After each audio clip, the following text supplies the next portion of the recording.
All right, Terry, hit us with your top of the table joke this week, mate. I'm all out of jokes. It's almost boring. I'm sick of winning. Almost sick of winning. Almost sick of winning.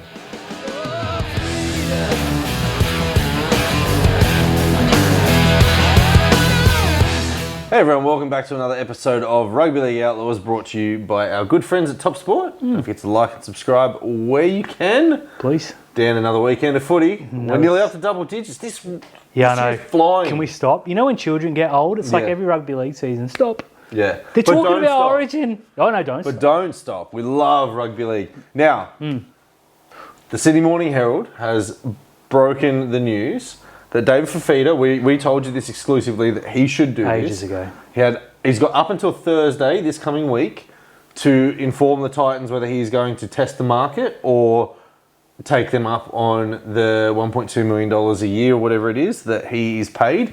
And he's set to hold talks with the Penrith Panthers. Now, I don't feel that will be the only team that he'll meet with before Thursday. I get the feeling that he will have a chat to the Sydney Roosters. Oh, yes. And I could also see him having a chat to Wayne Bennett and just saying, hey, you're going to beat South next year and who do you have to move on to get me in there? If David Fifita goes to the Panthers, he will be the best player in the competition and it won't be close. Yeah, it's over. Yeah, they know how to make a back row great. They've done it with Scott Sorensen. They're doing it with Luke Garner. They did it with William Kickout, who, by the way, is the best back row in the competition again. Yeah, he's playing very well. If he goes to Penrith, it's done. It's over, Terry. You might as well fold the league. Like Cronulla are probably the next one up. Bring Fanua Blake in and Penrith like, we'll just bring David Fifita. It will just, we'll put Liam Martin in the role he should be playing in the middle. All will be good. Yeah, it's over. So, Fifita, if you're watching, and we know you are. Go to Souths. Don't do it. I have a controversial take. I don't know whether I made it here. I made it on Zero Tackle a couple of weeks ago. I think the Titans should say, go talk to him and sign somewhere else. They need to put that 1.2. They don't have a choice. Else. No, they need to say to Fifita, or if there's a good offer, take it.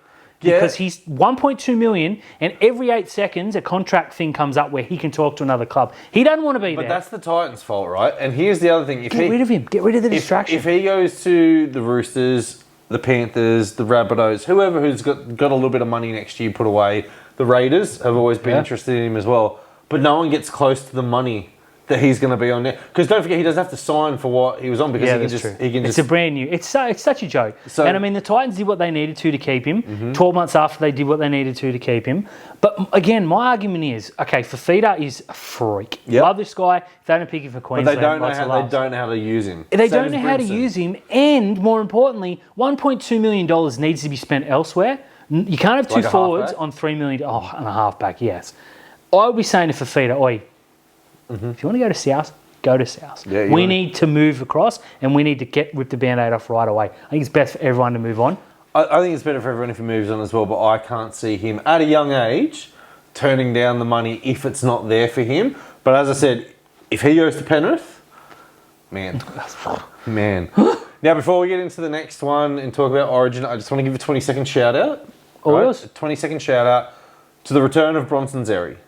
Now, he has been really, really good since he's come back. And I know there's going to be jokes about the performance-enhancing drugs, whatever. However, Bronson Xerri, the footballer, doesn't look like he's missed a beat. And for a young kid at 19 years old to have taken 4 years off for doing the wrong thing and to come back and look like he was when he was 19, still really raw, but it's cemented himself into that position at the Bulldogs now. It's good to see him back. It is good to see him back. All jokes aside, good on him. Should have been in the rep arena now. Yeah. Look, we don't know where he would have been if he didn't, but his trajectory was so high, he would be.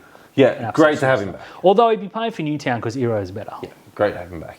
Now, Origin, and we're talking about the first player not to have ruled themselves out, but to have been ruled out with injury. Cam Murray. Out 6 to 8 weeks. Man, South. I almost feel bad for him at this point. Look, I don't. I've got bragging rights in my house at the moment. That's ultimately the most important thing. Yeah, 3 out of 3 years I've had them. We've finished higher on the ladder. Well, you two stay together. You have my blessing. Yes, you never did before, but now you do. Thank you. Just quickly though, the ruling put themselves out. The NRL have come out and said you can't do that, and you can hear him go, "But my hamstring." But I'm playing for my club next week. Go away, NRL. The implications of Cam Murray, they open the door for whom? McInnes. McInnes is one. Barnett. Barnett is another, yeah. You can probably even open up. Look, Ola Kawatu and Angus Crichton need to be the second rowers, and you got to get Liam Which is Martin funny there. because a couple of weeks ago we were saying Kalamatangi. Yeah. And Ola Kawatu. Yeah, so you pick those, and I don't know why they do this, but they shift Cam Murray, who is a premier middle, to an outside position where he just isn't the same player in the rep arena.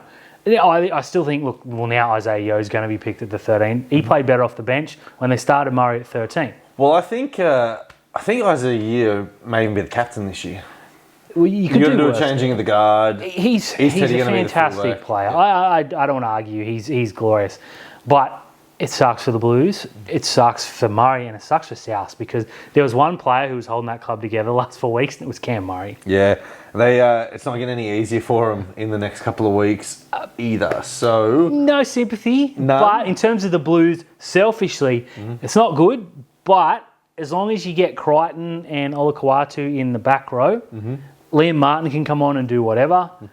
It sucks though. I really want Cam Murray there. Yep, I really wanted him there as well. Now, some injuries this weekend. Ryan Pappenhausen, the big talking point. Is he just the most unluckiest bloke in rugby league? He has numerous injuries, long-term injuries, and they're all freak incidents. It's not like he's got an ongoing problem either. He just, someone steps on his ankle or they run into his knee or something goes. Yeah, and so they've released, he went onto his Instagram, released that where he broke his leg last year, where the plate was, the fracture's just above that.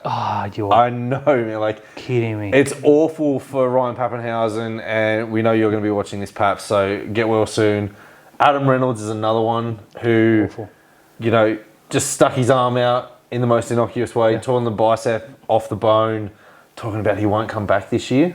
Yeah, they That said brings Brisbane back. it does a little bit, a lot. They said he may be back by finals, but this is we're talking a bloke who, if he comes back 35, early he's underdone. and he goes, it could be lights out, unfortunately.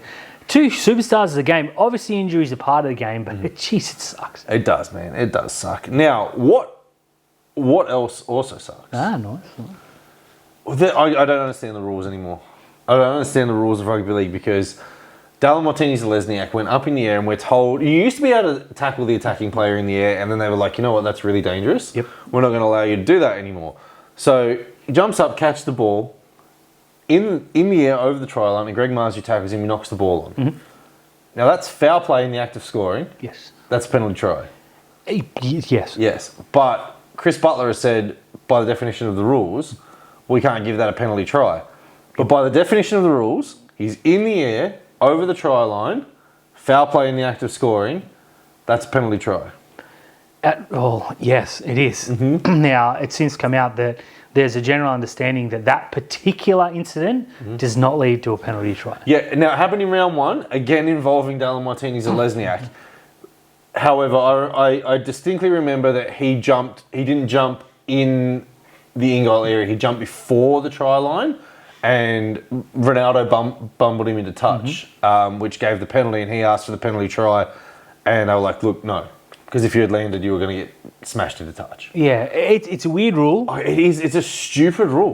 I know why they do it. The rules that in the act of scoring, it just muddles so much. It does. In this instance... So is that not a professional foul? Of course it is. He's got to go to the bin. That's what I was expecting. Now, I got Marzio in one of the leagues I have drafts. So I was like, oh, geez, I got away with one there. But I didn't think it was a penalty try because I've heard the interpretation previously. But I thought he was going 6 for 10. I am convinced at this stage that referees, and again, you and I sit here, and we defend them at every opportunity. And they're making it Not so really much- hard. Oh, they're going out of their way to just make us look silly. I don't think they know what a sin bin is anymore. Against Cronulla over the weekend, we saw a clean break made. Sione Katoa stepped in, was going to score. Tyrell Sloan threw his leg out, tripped him, took him down. Now, Katoa had the presence of mind to think, I can either complain and risk it, or I get up, play the ball. They threw it to Hazelton, who steamrolled him. Katoa, amazing, because other players would have milked that. Now, Sin bin though, straight up. I've got that in here. The touch judge was literally 5 metres away from that. And Tyrell Sloan's put on a report. Yeah. Okay. Now, there are a few things from that there. Good on Sione Katoa for not milking that. good on Nicho Hynes for giving the ball to Tom Hazelton to score under the post, and we got a 6 again. We got the 6, so we had 6 more tackles from that because they were offside, right? Yep.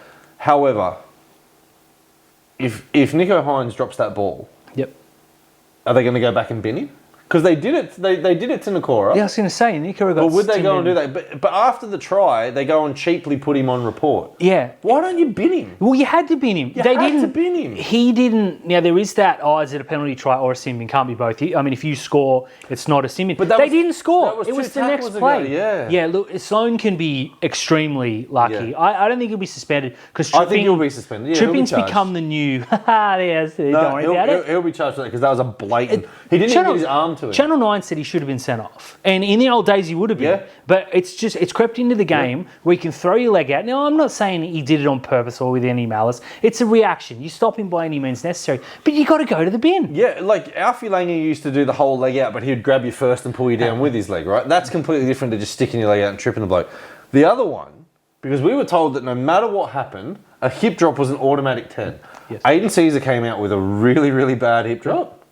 And no bin. Now, I just want to say here, I went really hard on Casey Badger on that one call, and I would like to apologise for that one call, because unfortunately that wasn't her call to make. No.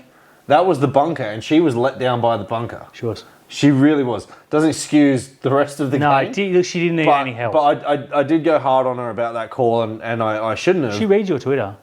Well, she blocked me.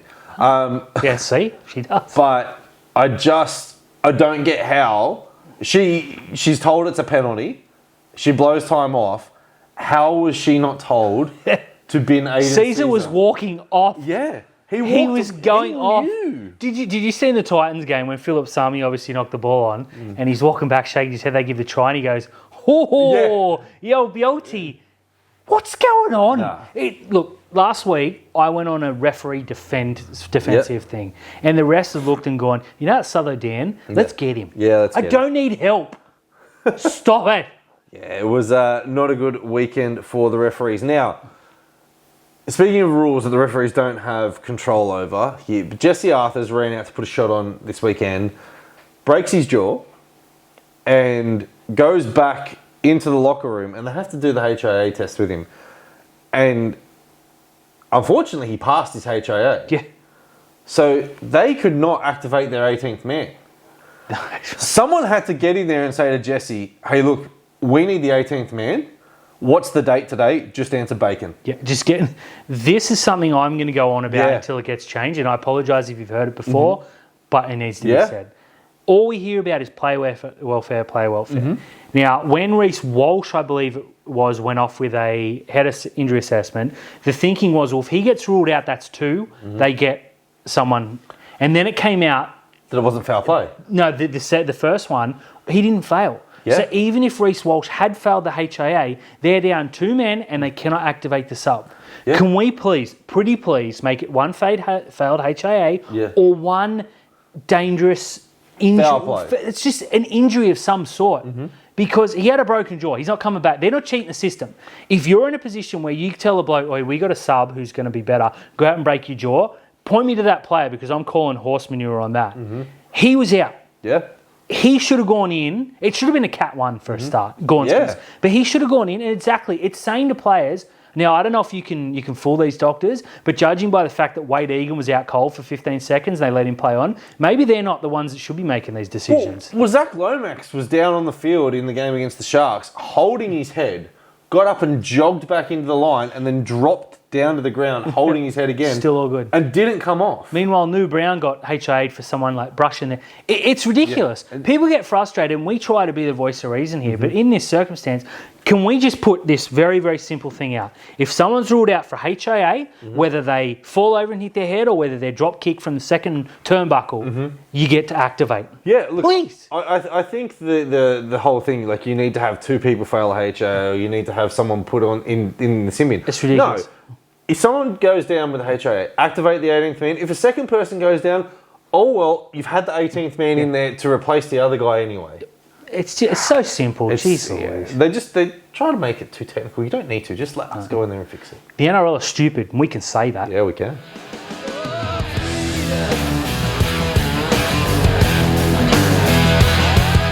Gary, Talk to me, Dan. time to talk some black, white, and blue.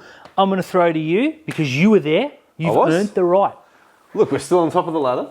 Surprising. We're still the best defensive team in the competition. Yep. We've scored over 200 points. We are flying. Plus 109, I believe, points differential. Something we were like that. 99 plus 119, I think. Yeah, there you go. So we're. Oh no, yeah, no, it's 109. So we're doing pretty okay. We are doing pretty okay. Not now. if you ask Twitter, but who Yeah, cares look, what they say. you need to have an ugly win, right? I know. Oh, did we have an ugly I know, win? like the 40-point win against Canberra is great. We had the Paul Warren of wins. The 42-6 over the Cowboys is great, but if you keep going and flogging sides, and then you come up against a good side, you just kind of wonder, like those short plays or the run up the middle because they're crap. It just doesn't work. Yeah. Now, the conditions at Shark Park were dreadful before the game. During the game, there was a little bit of rain. There was a disgusting breeze up in the air. It wasn't on ground level, but it was up in the air. The minute Ben Hunt put a bomb up, or Nico Hines put a bomb up, it just went up and came down. Look, the Dragons were up for that game. And if you lose 60 points to 18 and you don't get a reaction, you know, so that was their reaction, right? And they played really well in the first half. I think Cronulla just thought they were going to win the game. Yeah. Worst enemies. And own worst it enemies. felt like the Tigers game back in round 3, where we knew we were coming up against the Raiders the week after, who were in good form, had only lost one game, same as us. We're in the top 4, same as us. We're above us on the ladder, and we were looking at that Canberra game going, don't worry about the Tigers, right? And it's the same as we're playing Melbourne down in Melbourne. It's going to be a big game. It's first, second. It's legitimately a top of the table clash, and the first one of the year. And it felt like for the first half we were sitting there going, don't worry about the Dragons. We've just got to... And everyone around was like talking about Melbourne. Everyone around was talking about Melbourne. It did have a Tigers feel. Now we will do a full breakdown. And because I got pretty... wasn't very happy during the game. I know, I read your timeline. Yeah, and I don't think I was unjustified in that, and most people agree, but we'll discuss on Fins Up. Please check it out on Spotify if you can. But an ugly win is a goddamn win. It doesn't matter. I said in the group chat earlier, if they all get COVID and we beat them 6-0, I don't care. Yeah. You got to win these games. And it's good that we don't go into Melbourne with another 60-0, as funny as that sounds, because we scored, 140 points over the past couple of weeks and conceded, 20? Yeah. And you look at that and you go, 102 to 16 let's just take Melbourne down. They barely beat the Titans, don't worry about it. Instead, we're going down there thinking, geez, we weren't good next week. Let's prove we're better than this. Yeah. Woo. Yeah, and now, which brings us on to the next point, our forwards just turned on again. And it felt like any time the Dragons tried to get back into the game, Nico Hines just kept the game plan simple of let's just bust them up the middle. We had 3 try scorers, all forwards. Although Talakai was hanging out the centres when he scored. Yeah, he was. So that crash play that I hate so much, it works sometimes. Today, and it must have been a rain thing, they were just doing crash play. There were probably 15 or 16 times. In the weather, that's not the time to do it. Well, it's not, especially when there were about 15 times, because I was losing my friggin' mind, where they'd go left and we'd have a huge overlap and they'd go inside. Yeah. Or they'd crash play. Short ball to tee. Yeah, and it was driving me nuts, because Kaylera could have had 4 tries this afternoon. Now, he might have dropped 4 balls, or the mood he was in was to, one to annoy me. The game plan today, he was great, and he bossed Lomax again. So another Origin potential and he still hasn't player. lost the game. No, he hasn't. Either's Atkinson, so that's exciting going down. He has. Atkinson's lost the game. Well, they told me he didn't today on Channel 9. Atkinson played when we got beaten 52-10. Oh, for like a minute. He still played. A minute. He played 7 minutes of footy and he lost 52 points. Right, well, when he started a game, we haven't lost. Started. So you watch out, Melbourne. You got some hoodoos coming. Overall, last year I was so critical of our forwards, and this year you can't be critical of our forwards because they are dominating teams at the moment, and it's giving our backs plenty of time to work. A couple of weeks ago said, Kafusi's on his way out, and he's like, no. Nah, absolutely. Not today, boys. First try for the Sharks. Great try too, and he almost had one last week. Remember, he was over and he passed it to McInnes. Yeah. Oh, we should have got on him for first try score. He gave us a hint. Speaking of try scoring, oh yeah, me too. I had 25. So enjoy Tristan. There's your 25 back. Big World Tom. Probably loves it. Top try scorer. 3 weeks in a row. No, he's not. No, he will be. He will be. Just you wait. Yeah, he's putting a real big claim to start with Adam Fanua-Blake next year. Yeah, it's almost like that people on a rival show that seem to just have the worst takes, saying that Tom Hazelton was a bad front row forward. It's almost like he heard that and went, well, nah. Now, we're talking about Melbourne. We are getting a bit ahead of ourselves here. Tune into Fins Up because we're going to do a full 5-game breakdown. This game against Melbourne is the end of the second 5-week block, and then the challenge that we have after as well, including Origin, affected games before and after who we play. It's going to be out on Tuesday night, so please tune into that. Nicho Hynes has come out and said that he's unsure if he is ready for Origin. Thanks, Nicho.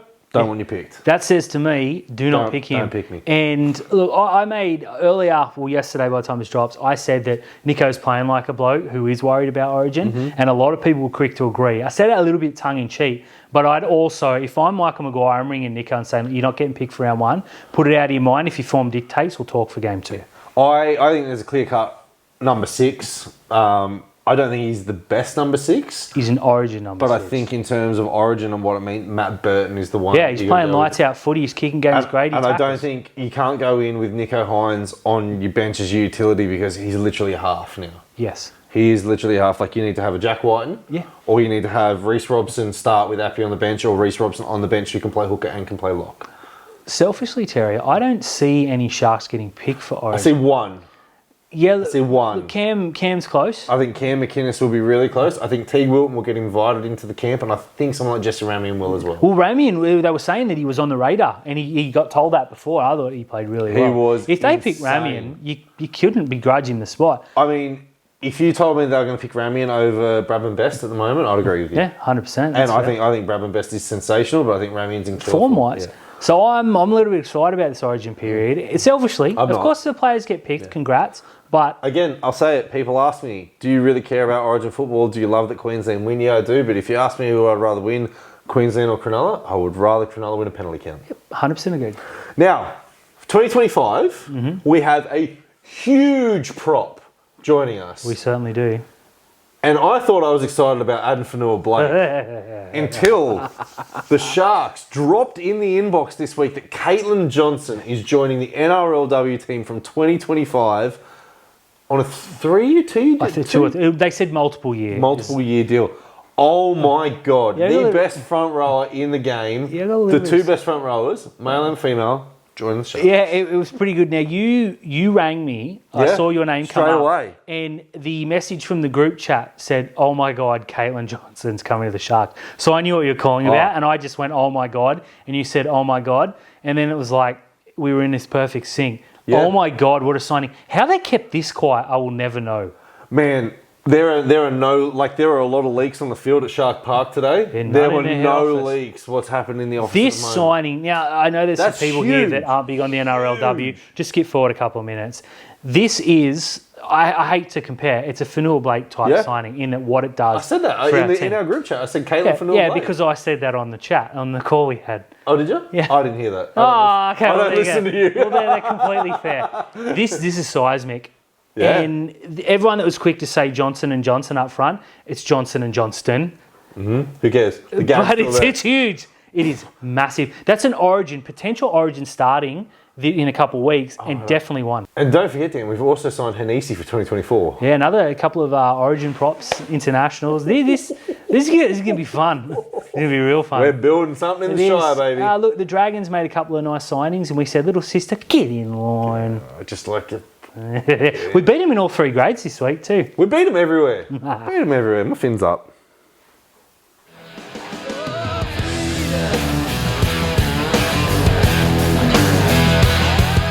Dan. Talk to me, Terry. It's time to some top sport tips. Why are you smiling? Because I am now in the lead. Oh my word. This money ball is working.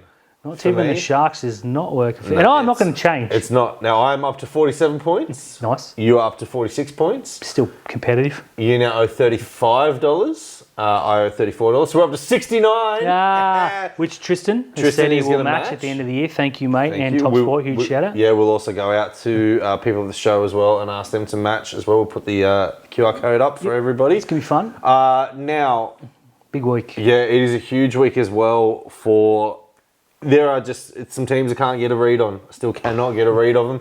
Now, two of these teams that you can't get a read on, they're playing each other at Suncorp on Thursday total night. mind mess. Now, if this game was at KO, I would be tipping the Finns with You probably wouldn't be able to see it if it was a KO. I'd be tipping the Finns with a lot of confidence. Very good. About 4 people get that. Yeah, Dolphins versus Manly. Now, Manly were cruising against the Raiders and then just switched off. Yep. And the Dolphins had to fight and scrap and do whatever they could and nearly gave the game away. Yeah, they it wasn't tried. the fact that Valentine Holmes can't kick goals anymore. They tried their best. They did their very Last very week best. on this very couch, Terry, you said you cannot get a read on the Dolphins. And I tipped them. And I nice. abused you. Well, you got one. No, early on. Oh, you made me tip the Dolphins. Yeah. SpongeBob meme. Yeah. You made me tip the Dolphins. They're playing Manly. Worked out all right. Manly don't have a real good record up at Suncorp. I'm going to pick the Dolphins to keep that record at bay. Well, I'll go Manly because why not? Yeah. Okay. There's no real logic behind that. There doesn't need to be. I can't tip anyway, so I might as well have some fun with it. 6 o'clock at Penrith Stadium. At the beginning of the year, I would have said this game would have been an absolute laugh a minute. Stinker. Penrith against the Dogs. Yeah, this has got some really fun. Yeah, now the Dogs sneakily in the top 8. Sneaky good, right? I'm just going to leave it at fun. This is going to be a fun game. This is going to be a fun game. I think Penrith are going to do them in here. Yeah. I think Penrith are going to do them in, but I don't think that it's going to be like bad. Like at the beginning of the year, I was thinking maybe like 30, 40 points. I'm thinking like maybe like 10, 20. The fact it is in Penrith is going to mean a lot because huge, they're crazy out there. There's a few Penrith players returning. Mm-hmm. You know, Burton, Kickout, Crichton, and about 7 Nathan others. Cleary will be back for this game as well. Yeah, which should be exciting. I am really looking forward to this game. Like you said, a couple of months ago, I would have been like, oh, here we go. It would be an absolute turn.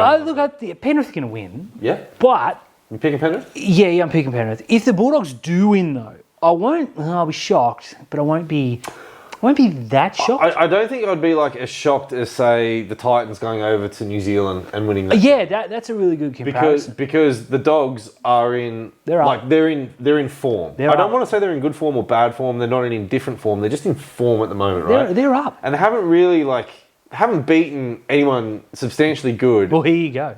They beat the Roosters in dreadful conditions. And I get that, and then the Roosters shot themselves in the foot. They got someone being. Well, it's supposed to be raining this weekend as well, so maybe. Cool. The only thing is that Penrith Stadium is a fortress. Yeah, I'm going to go Penrith with a bit of confidence in this, but as you said, if the Dogs make this a game, man, I'm not going to be surprised. Sign me up. A game that will be quite the turner. The Eels taking on the Broncos. Now, Jock Madden will come in for Adam Reynolds. Mm-hmm. Clint Gutherson out 4 to 6 weeks. Still no Mitch Moses. No, potentially. No. Okay. Potentially not. Look, the easy thing to do here is to let you pick Parramatta and I'll pick Brisbane. Look, Reece Walsh is playing for Brisbane and I'm going to tip Brisbane because he's owed a good game because last Haas is also playing. He's right. Yeah, they'll win. Don't convince yourself. Parramatta suck. 3 o'clock on Saturday, the most 3 o'clock game on Saturday afternoon to start your Super Saturday with a terrible, terrible game. The Tigers are hosting the Knights at Scully Park in Tamworth, I believe. Yeah, look, they said we don't have enough home grounds. Let's get another one. Let's have another one out there as well. I don't mind the regional games as well. Tigers are terrible. The Tigers are really bad. They're going to have no Aiden Caesar. I think Newey do. You're either bringing in Sullivan or you're bringing in the young kid. Either way, I don't think there's enough in that Tigers team. They looked really, really lifeless without Api Coruscant. They did. Well, Api will be back, but I don't think it'll be enough. I think the Knights they'll be okay. Yeah, I think the Knights. Now we called the Knights frauds a couple of weeks ago. Ponga went down. They're 2-0. Yeah. They're about to be 3-0 and marching their way back into the top 8. You're welcome, Newcastle. I'm going to pick them. 5:30, the Dragons, St George Illawarra Dragons, are taking on the South Sydney Rabbitohs. Now, this is normally a game that you'd be so excited about. Yep. Both teams are just utter dross. The Charity Shield rematch. Is back. Yeah, and he's got no choice to play him at fullback because Jai Gray's out for 6 weeks. What happened to him? Oh, the hip drop. That Target copped the week for, but that's another rant for another time. I'm going to tip the Dragons for the first time ever, perhaps, except last week. I am going to tip South because Latrell is back and I think he's going to be fired up. Now, he's either going to do something really awesome or they're going to do something real stupid, but either way, I'm going to tune in. I'm going to watch it. I'm going to tip South Sydney with no confidence. Is Flano going to say you guys haven't won a premiership since whenever? Yeah, Probably since not, Wayne. No, or You shouldn't. yeah. Well, no, who was their coach? I think it was Wayne Bennett. No, it wasn't him. It It was Maguire. Maguire. Yeah. There we go. Don't even care. Speaking of games I do care about, though, this is the end to Super Saturday. First, second, the Melbourne Storm hosting the Cronulla Sharks. Now, Ryan Pappenhausen out. It sounds like Jerome Hughes is going to be out, and there are question marks over Suafai-Longo It's a shame. at the moment. Sharks going with a clean bill of health. Down in Melbourne, it makes it so difficult. Like, we are terrible down there. And we've gone down there in some blistering form only to be Yeah, to be absolutely bounced pants. before. I'm not excited about this game, Terry. I'm not excited about it either. Although, look, we have a mojo going at the moment chance, that isn't is working really, really well. I am going to tip Cronulla. I'll tip Melbourne because it's working so far. Jinx, jinx, jinx. But please, Cronulla, keep it going. And please beat them. Yeah, so we need just to- Dan wants to give his $2 away Every week. every single week. Now, your Sunday afternoon games, they look a little bit better. The Sydney Roosters are hosting the New Zealand Warriors. The Roosters desperate. are flying. The Warriors are hopeless. Yeah, she said. They're not real good. I'm not going to say the F word yet, but close. Oh, I'm getting close to. If they lose here, I think it becomes really, really challenging. They're 14th at the moment. Yeah, it's fair. They are 14th. Their squad is so much better than that. They've now lost Capewell as well. He's out for a little while as well with a calf complaint, old man injury. Sean Johnson just hasn't picked up that form from last year. They're missing their 5'8". They are really, really missing Luke Metcalf. I can't see them being competitive in this game. No, the Roosters are going to. The Roosters are gonna they're pull playing out some good football. So Roosters for The me. Roosters for mine, I know it says that Melbourne and Cronulla are the two forward teams in the competition at the moment, but for mine I think the Roosters are playing the best football. Yeah, they're good. Beat Brisbane. I make them my premiership favourites at the Fair moment. enough. I do. Cronulla under the radar. I like Cronulla it. under the yeah, radar. I'm going to go We're with tries. fourth. We're fourth in the betting markets at the moment. I do believe I checked out Top Sport and they had us fourth. Good. Tricolours. I don't mind that. I'm going the Roosters. And to finish, 4 o'clock on Sunday, we get another 4X derby. Oh, they're coming Now, thick and the fast. Broncos are miles clear in the 4X derby. The Dolphins, I'm pretty sure, have scraped themselves off the Titans are on the bottom. I think the Dolphins may have gone above the Cowboys at the moment. We'll have an up-to-date ladder next week after this game. I don't like what I'm seeing from the Cowboys. Me neither. I like what I'm seeing from the Titans at the moment, and what I like from the Titans is AJ Brimson at fullback. Who would have guessed? Not at lock. Yeah, who would have guessed? Like, Not at who centre. would have guessed you play your best player in his best position? He's been their best player 3 weeks in What a do you row. do with Jaden Campbell? Get rid. Punt him. Yeah, Who cares? punt He ain't worth Brimson, that's for sure. Yeah, it's good. Titans they could have 4 wins in a row. Like, Yeah. That's where they're okay. Whereas the Cowboys look better without a certain number 7 being a handbrake. He will be back for this game. Yeah, well, give me the Titans. I've tipped them. I think for the first time this year. I don't know who to pick. Titans. Yeah, We're back. I'm going for Titans.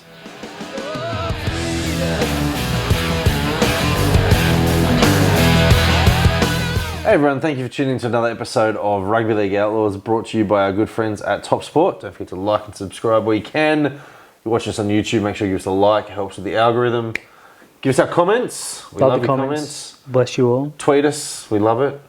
Positive Everywhere. if possible. Yeah. If you can. We don't really mind. What we do care about at the moment, though, Dan, is that Rugby League speaks to us. It does. And it We speaks are on top of the ladder. beautiful language of love. Yeah, the beautiful language of love. Rugby League, baby.